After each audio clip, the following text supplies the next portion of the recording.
Boa noite. Tudo Tudo jóia? bem? Tudo jóia? Quanto tempo? Pois é. O tempo tá passando tão rápido, né? Outro dia a gente estava aí. Verdade, verdade. E o Pedrão? Hoje está em casa, está cuidando do Rômulo. Tá certo. E eu vim para cá para a gente fazer a live. Tranquilo. Tá fazendo daí da farmácia? Estou na farmácia, voltei para a farmácia para concentrar aqui. Olha o Pedrão mandando boa noite lá. É, tá mandando boa noite lá. Tudo sob controle, então, lá também. Né? Bem-vindo, doutor Juliano. Ficamos muito felizes com você ter aceitado o convite, né, para a gente fazer essa live. A gente tem muitos clientes que são homens aqui na farmácia, né? E falar sobre saúde, saúde do homem, é sempre muito bom, né? Porque a gente sabe que tem muitos tabus aí, né? Às vezes o homem não está se cuidando tanto, então aqui é uma oportunidade para a gente trazer atenção para eles se cuidarem mesmo, né? Chamar Verdade, atenção para verdade. a saúde, né? Olha, me veio eu que agradeço, né, o convite. Está Já não presente é a primeira primeiro, vez que a gente se encontra, sim. né? E todas as vezes que a gente pôde conversar, que a gente pôde entrar em contato, falar um pouco sobre a saúde do homem, sempre foi um papo muito agradável. Então, assim, sempre que vocês me convidarem, para mim vai ser um prazer estar aqui. Ai, que bom, a gente fica muito feliz mesmo. Se apresente, então, doutor Juliano. Então, assim, para quem não me conhece, muito prazer. O meu nome é Juliano Schaefer. Eu sou urologista. Eu moro em Curitiba. Estou falando aqui de Curitiba. Eu já sou formado desde 2003 e já trabalho na urologia pelo menos desde 2006. Além de urologista, eu também tenho formação em sexologia e educação sexual, uma pós-graduação que eu fiz aqui no Paraná. Sim. Hoje atuo como urologista geral, mas principalmente também na parte da andrologia. Tem um expertise, a gente trabalha bastante com a questão da disfunção erétil, da saúde do homem, e talvez tenha sido por esse caminho que eu tenho encontrado com a Vivian, com o Pedro, com o pessoal da Farmácia Sempre Viva. Sim. Eu sou um urologista que eu gosto de inovações na farmacologia, do tratamento da disfunção erétil, e talvez tenha sido por isso que a gente tenha se conhecido.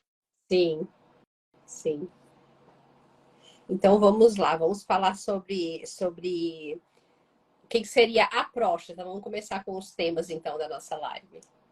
Fala um Não, pouco sobre a próstata assim, do homem. eu acho que é o melhor tema. Para começar, eu acho que a melhor ideia é justamente começar com a próstata, porque ela é um órgão que sofre assim, existe muita mística envolvendo a próstata, né?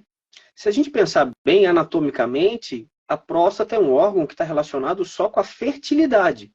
Ela não é um órgão da ereção, ela não é um órgão urinário, ela é um órgão da fertilidade. Então a próstata é que ela vai armazenar, produzir e ela que vai soltar aquele líquido do ejaculado, que é do esperma. Sim. Só que como ela usa a mesma uretra que a gente usa também para urinar, a posição da próstata é que é muito estratégica. Então a próstata, que é um órgão relacionado com a fertilidade, um órgão relacionado para a gente poder ser pai, como ela fica justamente abaixo da bexiga, o aumento dela, as repercussões, as doenças da próstata vão acabar tendo sintomas que também são do sistema urinário e também pode envolver a saúde sexual. Por isso que ela é um órgão tão importante. Nem tanto pela função, nem tanto pelo que ela é, mas pela posição que ela fica no corpo humano. Uhum. E a gente vê que quando o homem vai envelhecendo, todos os homens vai ocorrer de ter a próstata aumentada? Vai. Isso realmente é uma coisa que é esperada. Isso faz parte do envelhecimento masculino. Tá? Então, assim, a gente tem que entender que existem alguns tecidos do nosso corpo humano que eles têm uma evolução no seu crescimento. Então, o que vai acontecer? Com o passar dos 40 anos, todos os homens, todos, eu também, eu já passei dos 40, também está acontecendo comigo. Então, a próstata da gente ela vai acumulando um pouco da nossa testosterona, ela armazena isso em forma de dihidrotestosterona e ela vai crescer. Esse crescimento depende muito se ele vai ser importante ou não. Todo mundo vai ter a próstata crescida. Então, uma mesma pessoa aos 65, 70 anos, provavelmente vai ter um tamanho de próstata maior do que ela mesma quando tinha 30, 40 anos. Entendeu? Então, geralmente é assim que funciona. Sim. Quando que vai ser um problema? Se todo mundo aumenta a próstata, por que isso é um problema? Não é problema para todo mundo. Eu mesmo tenho pacientes que a próstata é bem grande e a pessoa não sente nada. E eu tenho alguns pacientes que a próstata nem é tão grande assim e o paciente sente vários sintomas para urinar. Isso acontece porque o importante não é só o tamanho da próstata por si só. O importante é o quanto a próstata cresce para dentro do canal. Então, se nesse crescimento da próstata ela começar a apertar o canal, aí é que o paciente vai começar a sentir dificuldade para fazer xixi. E esse aumento da próstata pode interferir na ereção? Não necessariamente, tá?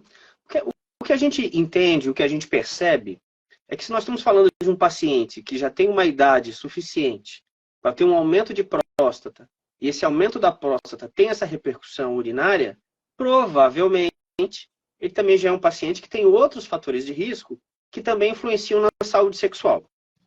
Só que tem um detalhe. O que a gente acaba vendo na prática é que pacientes que urinam melhor acabam transando melhor.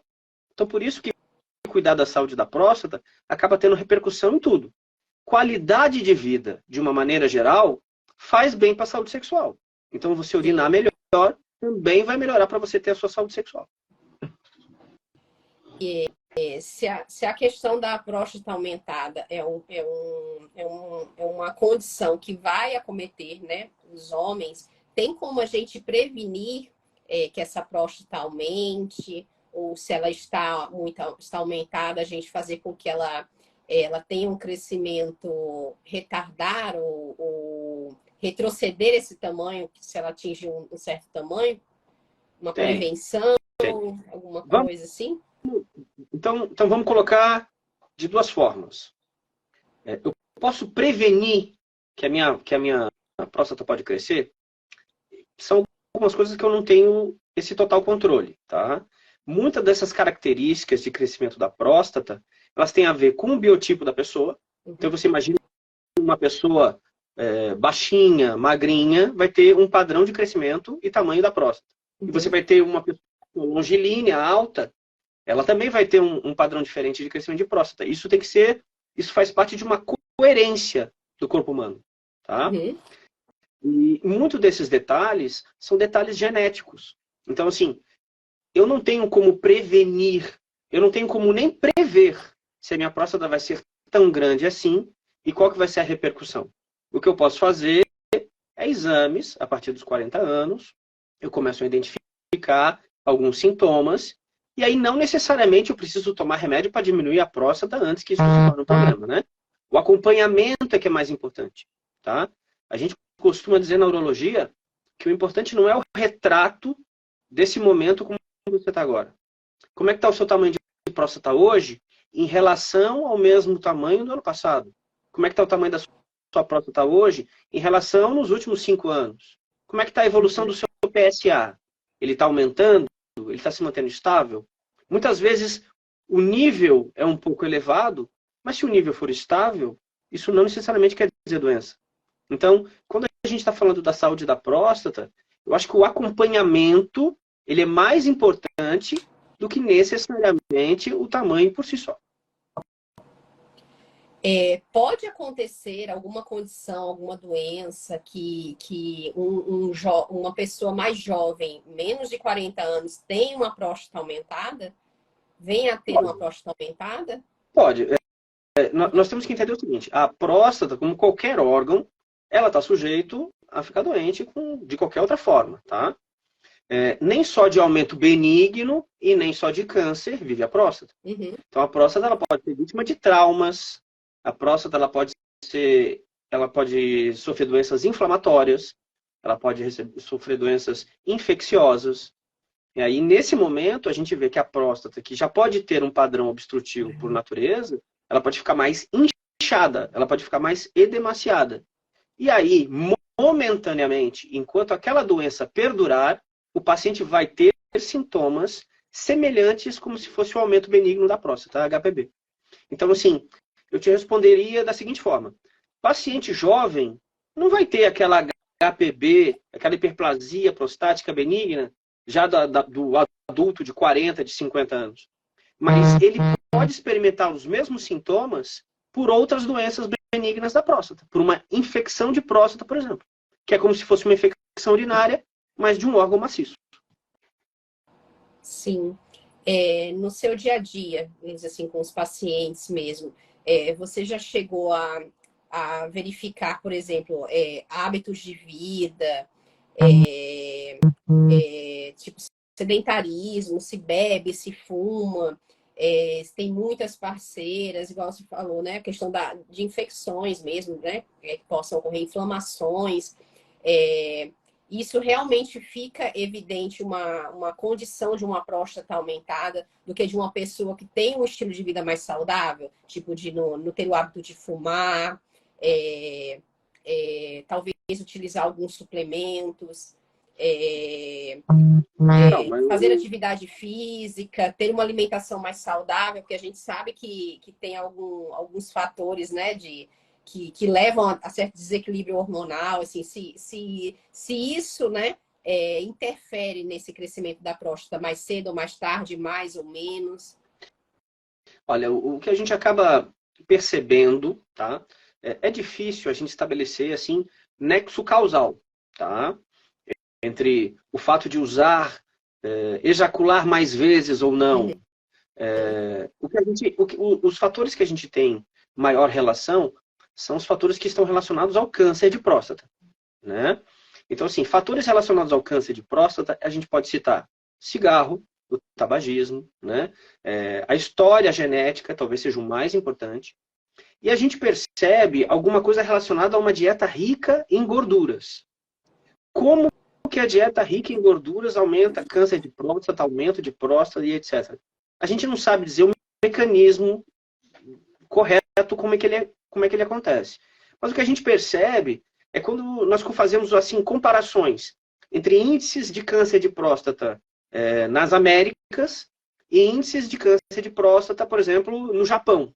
A gente vê que a população japonesa que tem um padrão alimentar diferente do nosso também tem uma incidência diferente de câncer de próstata. Então, são essas conjecturas que nos fazem pensar um pouco que existe uma relação de qualidade de vida e câncer de próstata. Agora, com relação ao aumento benigno da próstata, aí são características mais genéticas mesmo, né? A gente estimula que a pessoa tenha uma vida saudável, uma alimentação balanceada, evitar o tabagismo, o exercício físico, pelo menos aquela carga mínima de 150 minutos por semana, porque a gente sabe que a qualidade de vida vai fazer bem para toda a saúde sexual e urinária, mas também porque a gente tem que pensar o seguinte: e se esse paciente realmente desenvolver um problema de próstata? Então ele tem que estar preparado. Se tiver que fazer um tratamento, se tiver que fazer uma cirurgia, então ele tem que estar bem para poder realizar esse tratamento de câncer de próstata depois. Entendi. Você falou da questão da cirurgia. Se acontecer, né? Quando que é uma indicação de se fazer uma cirurgia da próstata? Olha, vamos falar em dois momentos diferentes. Se nós estivermos falando de uma paciente que teve um câncer de próstata diagnosticado, aí não tem muita escolha, tá? Se o câncer for localizado, se a gente descobrir esse câncer no começo, então o tratamento tem que ser definido com o médico assistente. Ele pode fazer cirurgia da próstata, ele pode fazer radioterapia, ele pode fazer braquiterapia, ele pode fazer HIFU.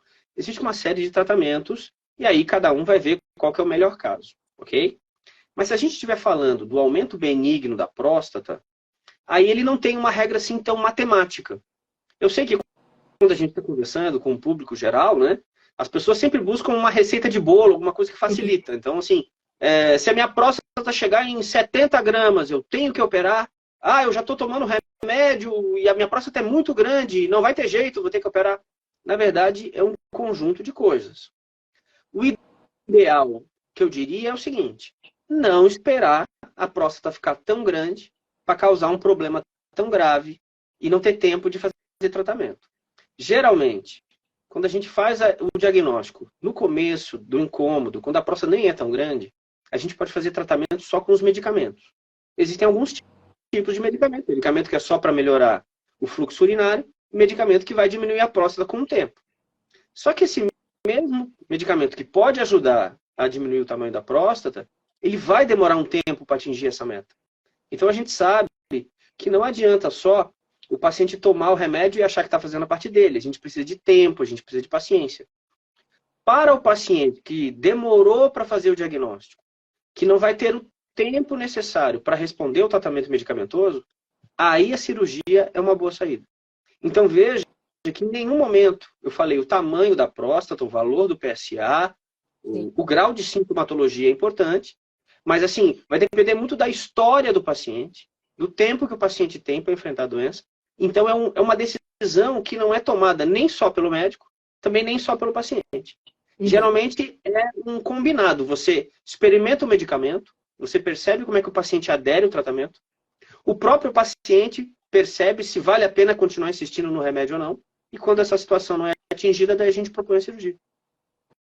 Entendi. E aí, normalmente,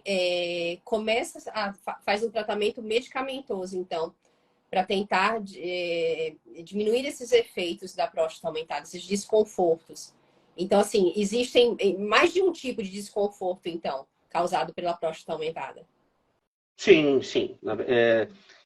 Existem diferentes sintomas relacionados com a obstrução da bexiga, né? Que seria o grande sintoma, a grande obstrução que a próstata aumentada pode fazer. Então, a gente se preocupa assim.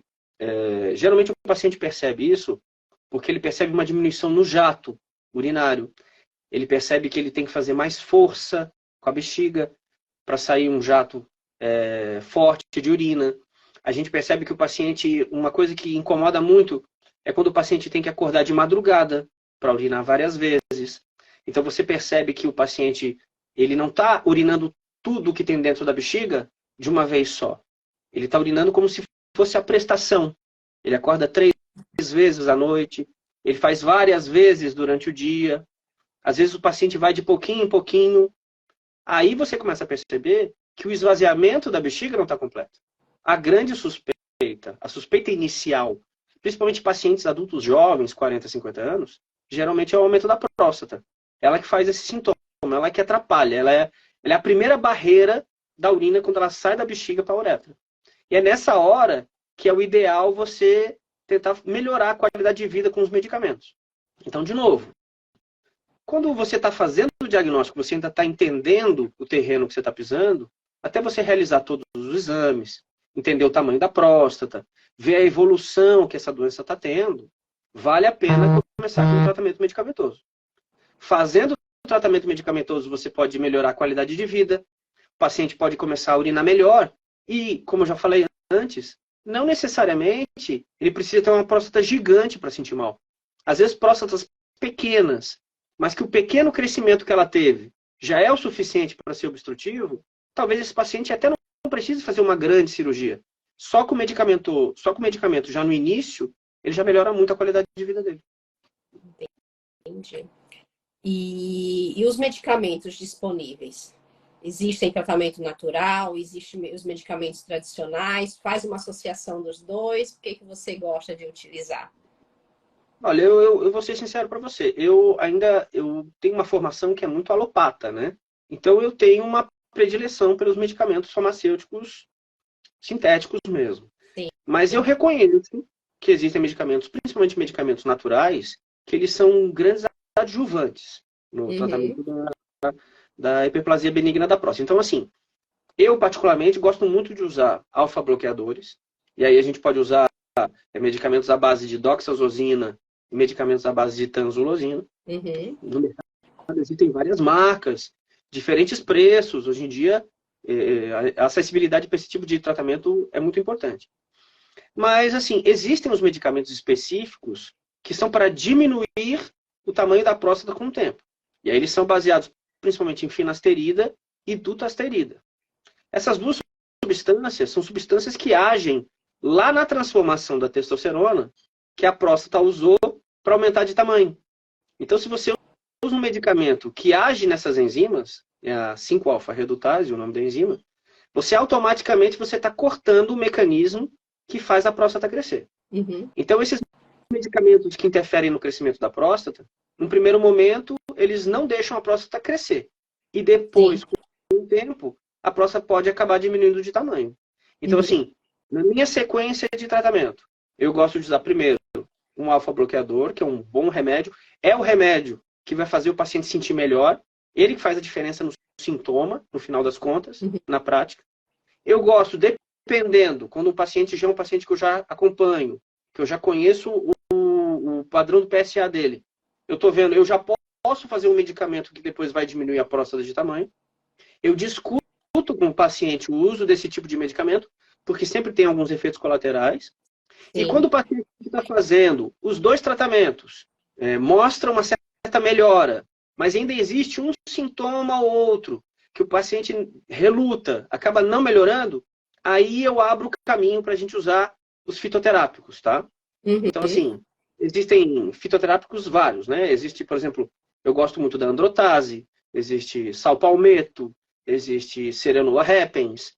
A gente sabe que existem alguns medicamentos à base desse tipo de fármaco, ajuda principalmente na sintomatologia e tem essa ação adjuvante junto com os medicamentos. Eles não atrapalham, eles só ajudam.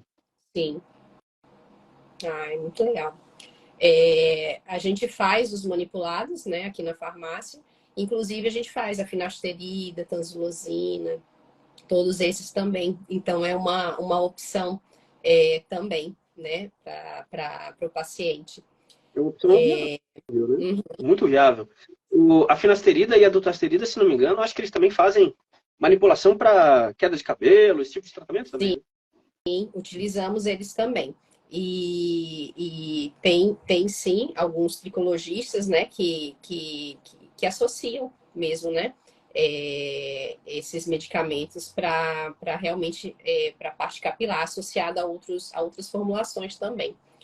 Mas o foco principal realmente é para a próstata mesmo. São essa associação mesmo, né? Doutor Juliano, e a gente falou da questão da próstata, talvez influenciar também na questão da disfunção erétil. Então, vamos falar um pouquinho de disfunção erétil. A gente falou bastante sobre a próstata. Vamos falar um pouquinho da disfunção erétil. O que seria disfunção erétil? Olha, o que seria disfunção erétil, você me mata, né, Vivian? Porque, assim, sempre que um paciente tiver uma dificuldade de iniciar, de manter uma ereção, a ponto de completar a sua atividade sexual, sempre que ele tiver isso, ele pode ser considerado com disfunção erétil, tá? E a gente tem que ter um pouco de maturidade para a gente entender que a disfunção erétil, ela não é necessariamente uma doença, né? Na verdade, na grande maioria das vezes, disfunção erétil é um sinal, é um marcador, né? Então, o paciente que tem disfunção erétil, muitas vezes, isso pode ser um sinal de que tem outras coisas na saúde dele que não estão bem. Sim. Então, sim, pode ser alguma coisa vascular, neurológica, hormonal, tem uma série de motivos. Antigamente, quando a gente conversava mesmo sobre disfunção erétil, questão de 10, 15 anos atrás, a gente estava sempre considerando disfunção erétil como assim uma causa primária, uma causa secundária, de causa biológica, de causa psicológica. Hoje existe uma tendência atual de considerar que a disfunção erétil ela é uma doença assim, de origem mista, porque ela pode ter um substrato biológico por trás, pode ser um problema de saúde, pode ser a primeira manifestação de uma doença grave. Um paciente, por exemplo, que procura a gente por disfunção erétil, você nunca fez exame de nada. Você pede uns exames de saúde normal, você descobre que ele tem diabetes e não sabia. Sim. né? Então tem muito isso. E também tem a manifestação que é da parte psicológica, né? Até mesmo o paciente que tenha uma disfunção erétil que seja puramente biológica, depois que ele constata que ele está com a disfunção erétil, não tem como ele entrar num ciclo negativo psicológico. Então eu sempre Uhum. entendo que a disfunção erétil... Então, a gente pode pensar da seguinte maneira: a disfunção erétil não é um problema que vai acontecer só com uma idade mais avançada. Hoje a gente vê que tem pessoas jovens, né, que estão com dificuldade de ereção, estão com problema de disfunção erétil, né? Então, a gente falou da questão da próstata, então a disfunção erétil não está relacionada, por exemplo, a saúde da próstata com o homem mais velho. Homens mais jovens está acontecendo, né? Não, vamos colocar assim. Ó. É lógico que com o envelhecimento masculino, a chance de disfunção erétil também aumenta. Né? Sim. Você entende que o paciente, conforme ele vai ganhando idade, ele não vai ter mais a mesma performance física. Uhum. Entendeu? Ele não joga mais futebol como ele jogava antes. Você percebe que o paciente com envelhecimento, ele não vai ter mais a mesma performance mental, intelectual. Uhum. Ele já não lembra tão bem de tudo, ele já não tem mais a mesma memória, capacidade de raciocínio e tal. Então, como é que esse paciente está querendo ter a mesma performance sexual? Também não bate. Sim. Concorda comigo? Então, Concordo. assim, o envelhecimento, ele interfere? Com certeza. Tá? Até porque todo substrato biológico que vai levar você para ter uma função erétil, com o envelhecimento, todo esse substrato também cai. Uhum. O problema é que nós vemos mais nos dias de hoje, e daí que eu acho que a função erétil já hoje atingiu um status de assunto de saúde pública, é que nós vemos a quantidade de indivíduos jovens que buscam atendimento, que buscam ajuda relacionada à disfunção erétil. Eu te digo isso porque há muito tempo atrás, eu até fiz um trabalho que a gente publicou numa revista aqui no Brasil, que a gente mostrou, por uma análise estatística, que 40% dos inibidores de fosfodiesterase, então assim, 40% dos Viagras da vida, vendidos em farmácia, eram vendidos para pacientes com menos de 30 anos. Uhum. Então, quase metade do público que faz uso desse tipo de medicamento é jovem. E assim, eu não acredito que todos eles tenham um quadro de uma doença que justifique uma disfunção erétil que precise desse medicamento. Uhum. Mas aos poucos nós vamos criando uma classe de pessoas jovens que sentem necessidade psicológica, seja por uma ansiedade por desempenho, seja por uma necessidade de mostrar alguma coisa. Eu acho que nós estamos criando um público cada vez mais jovem com esse tipo de queixa também. Uhum. Então, quando seria, assim, aconteceu durante a relação sexual, aconteceu algum problema, está acontecendo com frequência, quando que é o momento realmente de se preocupar? Tipo, você acender um alerta mesmo. Então, geralmente a gente tem que entender que em algum momento da vida, todo mundo pode ter algum problema relacionado com a função erétil. Uhum. Tá? A função erétil, ela responde muito à questão ambiental. Então, assim, para você ter uma relação sexual plenamente satisfatória, o ideal é que você estivesse num ambiente controlado, um ambiente privado, onde você e seu parceiro possam desfrutar de uma relação que é extremamente íntima, né? Uhum. Quando você tem um problema relacionado à função erétil, que você vê que está muito relacionado ao ambiente, vou te dar um exemplo. O paciente jovem, ele não consegue ter ereção suficiente, mas é porque ele está tendo a relação na casa da namorada, com os pais da namorada, dentro de casa, a porta não está trancada. Aí você começa a entender que isso não necessariamente pode ser uma doença.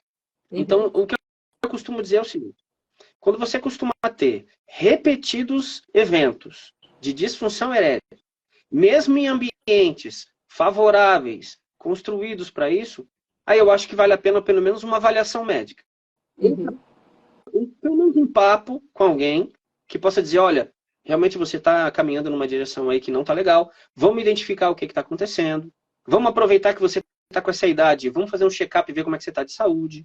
Vamos ver quais são os fatores de risco que você está correndo. E vamos tentar achar um problema. Sim. Então tem solução à disfunção erétil? Tem. Sempre. Eu considero o seguinte, o que você considera como solução? Nunca mais ter que tomar nenhum remédio para nada? Aí eu não consigo te prometer isso, né? Até porque se a gente está falando de uma doença que aumenta com o envelhecimento humano, a gente sabe que cada vez que a gente vai envelhecendo e com a longevidade que a população hoje está atingindo, a gente sabe que nós vamos, cada vez o número de remédios vai aumentar mais. Então, não é raro, por exemplo, eu ter que lidar com pacientes já de muita idade, onde a quantidade de medicamentos que esses pacientes fazem uso, eles realmente, você já não sabe te dizer se a disfunção erétil dele é causada pela idade, se é causada pelas doenças que ele tem, se é causada pela interação entre os medicamentos que ele toma.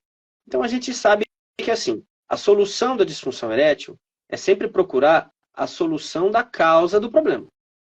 Se você conseguir identificar a causa da sua disfunção erétil, aí a chance de você melhorar é grande. Mas como a maioria das pessoas nem sempre consegue descobrir, o que a gente pode oferecer é um tratamento que ajuda pelo menos no sintoma da disfunção erétil. E quando você vai melhorando a sua qualidade de vida, você vai percebendo que talvez não tenha mais tanta necessidade de tomar aquelas medicações. Esse seria o ideal. Uhum. E o que a gente tem de alternativa, então, de tratamento? Isso. Vamos começar um pouco pela parte medicamentosa via oral. Né? Assim, partindo do pressuposto, o grande tratamento da disfunção erétil é tratar a causa. Então, se você identificar diabetes, hipertensão, dislipidemia, que é o problema do colesterol, disfunção relacionada a algum problema hormonal, hipotiroidismo, falta de testosterona, né, que as pessoas chamam de andropausa, mas é o hipogonadismo tardio. Então, quando você identifica esse tipo de causa e pode tratar, você usa medicamentos para cada doença específica e você está bem. Agora, quando você quer tratar o sintoma, enquanto faz o tratamento do diabetes, não é um tratamento rápido. Então, enquanto o paciente está fazendo esse tratamento, você pode usar a mão de alguns medicamentos para ele melhorar a performance sexual enquanto isso. A maioria dos medicamentos hoje está relacionado com um inibidor de fosfodiesterase mesmo. Tá? Então, o que é isso? São, eu chamaria assim, tipos de Viagras. Né? Hoje nós temos substâncias semelhantes ao Viagra para todo tipo de demanda.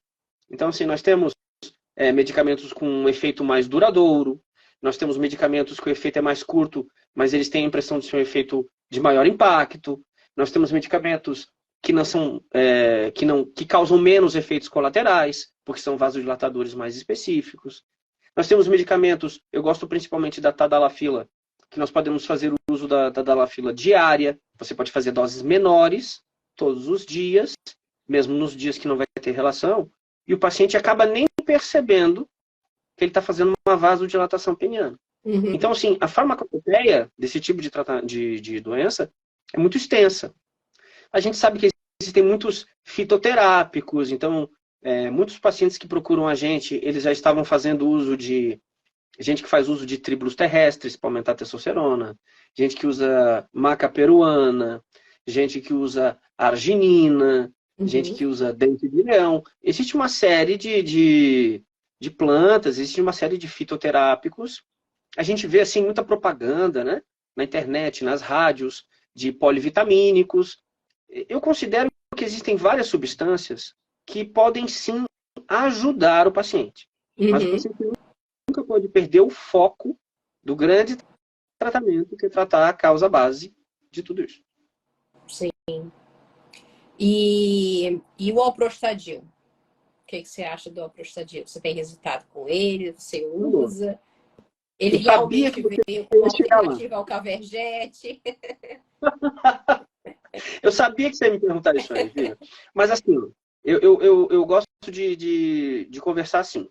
Eu acho que num primeiro momento, a gente faz avaliar. Vamos pensar no paciente. Então, num primeiro momento, a gente dá uma olhada nos fatores de risco. Por que esse paciente está com disfunção erétil?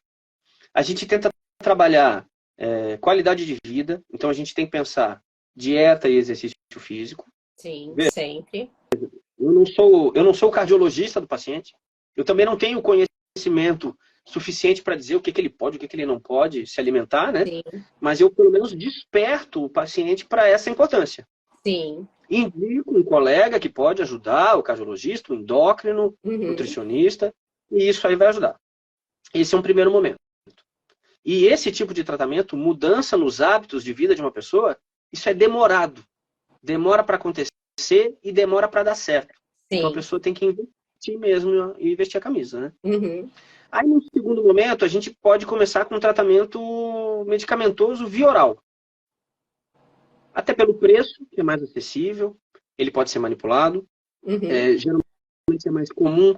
Só que existe um problema, porque quando o paciente vem falar comigo, que eu sou urologista, geralmente o paciente já tomou, o paciente já comprou, ele já Sim, fez uso disso na farmácia. Hoje é muito difícil eu prescrever o sildenafila ou o tadalafila, né? Geralmente o paciente me procura porque ele já tomou já e não deu tomou. certo.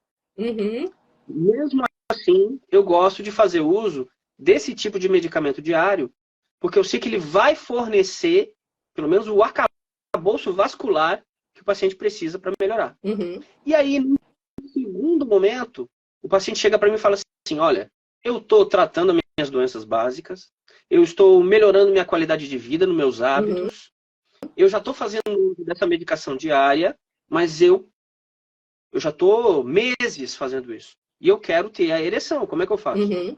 Aí, nessa hora, eu acho interessante o uso do Oprostadil. Tá? Então, Sim. assim, o Oprostadil como um sintomático, como um indutor de ereção, ele tem grande valor. Uhum, Tá?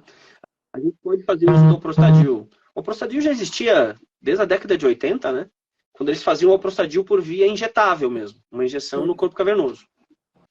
Mas, assim, ele não a gente vê que o paciente que a gente indica o tratamento com injeção intracavernosa, ele tem uma certa resistência, né? Não é, assim, uma ideia muito fácil você propor para um paciente: olha, vamos fazer uma injeção peniana. Isso uhum. assusta, né? Só de falar, eu Sim. acho que alguns pacientes eles se assustam. Então, eu vejo o Alprostadil intrauretral, por exemplo, como uma alternativa, Uhum, tá? É a mesma substância, então o metabolismo é um metabolismo que acontece já no local, e em questão de pouco tempo ele já é metabolizado e excretado, então ele não é, o Alprostadil não é um medicamento de depósito, dificilmente ele vai fazer um efeito colateral assim de longa permanência. uhum, O que pega é um pouquinho da absorção, então assim, através da caneta de Alprostadil que você usa intrauretral, o que vai contar mesmo vai ser a absorção daquelas pequenas veias de submucosa que tem no canal da uretra masculina. uhum, Então, isso depende muito da resposta de cada paciente. O Alprostadil intrauretral, lá nos anos 90, ele já tinha um palletzinho, chamava Muse. Ele era um comprimido, que as pessoas... Era tipo de uma cápsula gelatinosa que a pessoa colocava dentro da uretra. Por ser uma cápsula, uma coisa fisicamente, ele era dolorido, ele era muito duro para colocar dentro da uretra. Então agora, depois que a Fagron, principalmente, né, estabeleceu através da patente deles essa caneta, junto com o Pentravan, ficou de uma forma melhor, a aceitação é maior, ela não é dolorida, ela pode ser um pouco ardida, mas e ela pode ter uma boa resposta. Então eu considero ela como uma ferramenta muito útil no tratamento da disfunção erétil. sim. Muito legal. Aqui, assim, uma das coisas que eu tenho muito cuidado é realmente essa questão de conscientizar mesmo, né? Os homens, os clientes, né? Os pacientes da farmácia. A questão realmente que os tratamentos eles têm resultado quando é feito em conjunto, né? Então, realmente essa questão do estilo de vida e que é preciso se cuidar, né? Então, estar com os exames em dias, realmente passar nos médicos, né? Nos especialistas, como você falou, o cardiologista, o urologista, tudo para acompanhar, né? E ver realmente o que está acontecendo.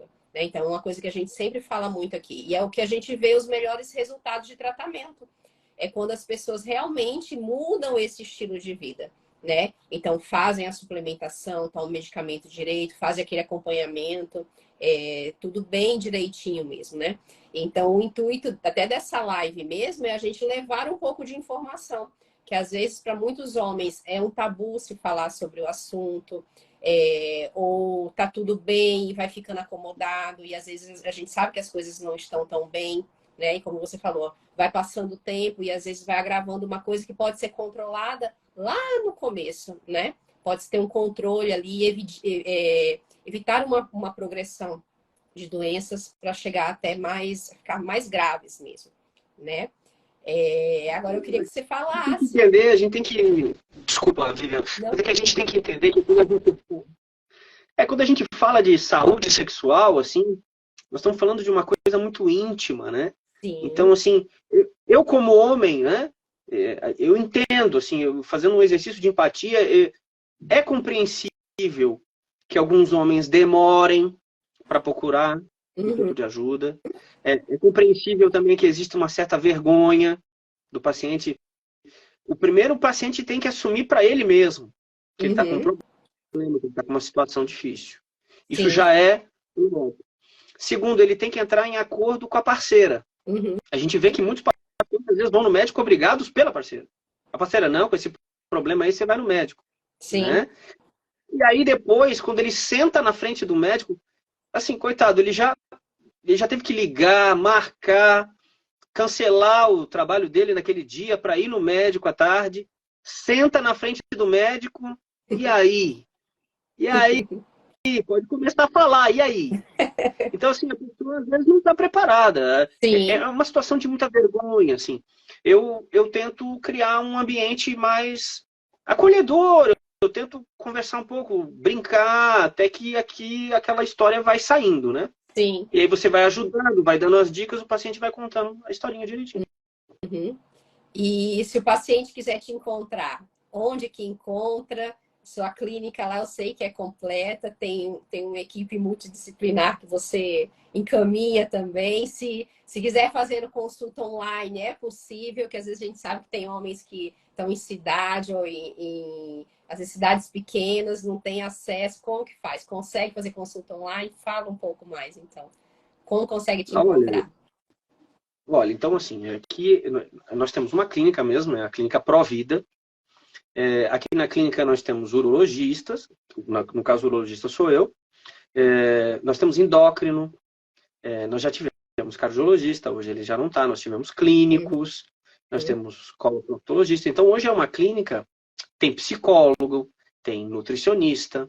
Então assim, nós temos uma série de profissionais. A psicóloga da clínica, inclusive, ela também tem formação em sexologia.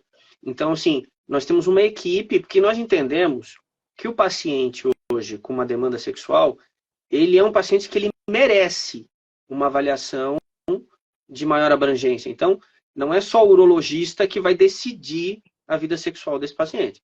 Ele vai ter uma ajuda da nutricionista, ele tem que aceitar e querer. Se ele quiser, ele pode ter a ajuda da psicóloga, se ele tiver uma questão hormonal, o controle das outras patologias que ele tem.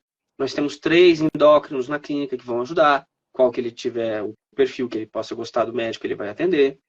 Então, assim, existe toda uma preocupação de poder mostrar para o paciente o caminho, os vários caminhos que ele pode percorrer e ser ajudado por outros profissionais, né? Aqui em Curitiba, a clínica está localizada no Batel, que é um bairro aqui bastante comercial também. E nós temos uma página na internet, nós temos e-mail, nós temos telefone, WhatsApp.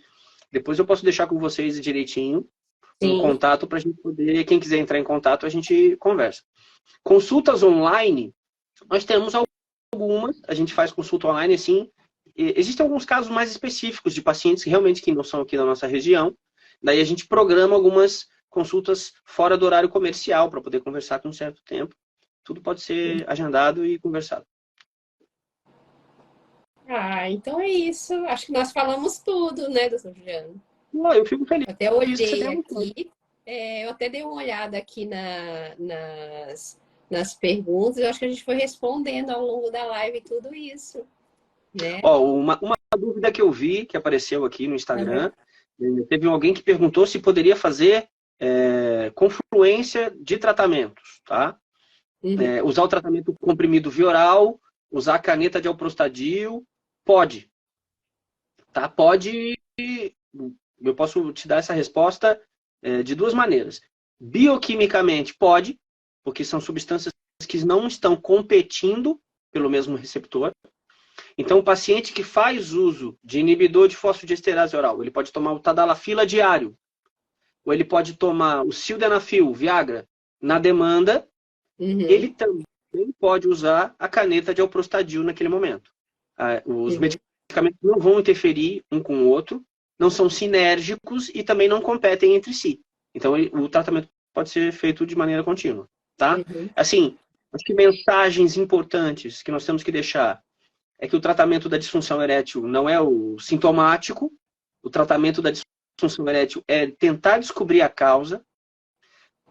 O tratamento da disfunção erétil está relacionado com qualidade de vida. Então, sim, ele é um marcador. Quem tem disfunção erétil provavelmente está com algum problema na qualidade de vida também. E melhorar tanto as questões relacionadas a cigarro, exercício e alimentação vai fazer bem para tudo, para toda a sua saúde, principalmente para a saúde sexual. Eu nunca vi uma pessoa ter saúde sexual boa e a saúde geral está ruim. E quando a gente fala de saúde, nós estamos falando de tudo. Nós estamos falando da saúde mental, social, psicológica. A gente às vezes entende que a saúde sexual ela é mais um marcador de que tem alguma coisa que não está legal do que necessariamente a fonte do problema. Né? Eu costumo brincar assim com meus pacientes que assim, uma metáfora, né? Uma comparação. Quando a gente estava na década de 90, a gente via muitas pessoas com problema de estômago. Tinha muita gente com gastrite. Na época o diagnóstico nem era assim tão simples de se fazer, né? Todo mundo tinha muita úlcera, né? E você via que o paciente era demitido da empresa, arrumava uma úlcera. O paciente estava com problema com relação à dívida de cartão de crédito, começava com gastrite. E hoje, até pela melhora no tratamento da dispepsia, da parte gastroenterológica, né? A gente vê que hoje existe uma manifestação sexual desse tipo de problema. Então, mesmo um paciente que perde o emprego, começa a ter uma queixa sexual. A gente vê que o mesmo paciente que está com uma outra questão, o filho está doente, ele também vai ter essa manifestação na esfera sexual. Então, hoje a gente entende que a saúde sexual é um grande termômetro de qualidade de vida das pessoas. Então, se ela é um termômetro, é porque ela é influenciada. Então, tem que melhorar os dois para melhorar a sua saúde sexual também. Tem que ter atenção. Levar a sério a saúde. Sim, levar a sério a saúde. Então é isso, Trajano. Muito obrigado por ter aceito participar dessa live comigo, né? Trazer informação para tanta gente, né? Que estava participando aqui, ouvindo a gente nessa noite. Vamos fazer mais, né? No futuro. E quem precisar, né? Lá na clínica, né? Vai ser muito bem atendido e acolhido, né? Eu que agradeço muito o convite, Viviane. Toda vez que me convidar, pode me chamar, a gente combina um tempo, eu venho aqui, a gente conversa, isso aí é bacana. Levar informação para as pessoas, estimular que elas procurem um médico, cuidem da sua saúde. Isso é sempre muito válido. Pode contar comigo para o que precisar, tá bom? Sim. Muito bom. Obrigado. Até Tchau, logo. tchau. Tchau. Um abraço a todos que nos assistiram. Tchau, tchau. Boa noite. Tchau.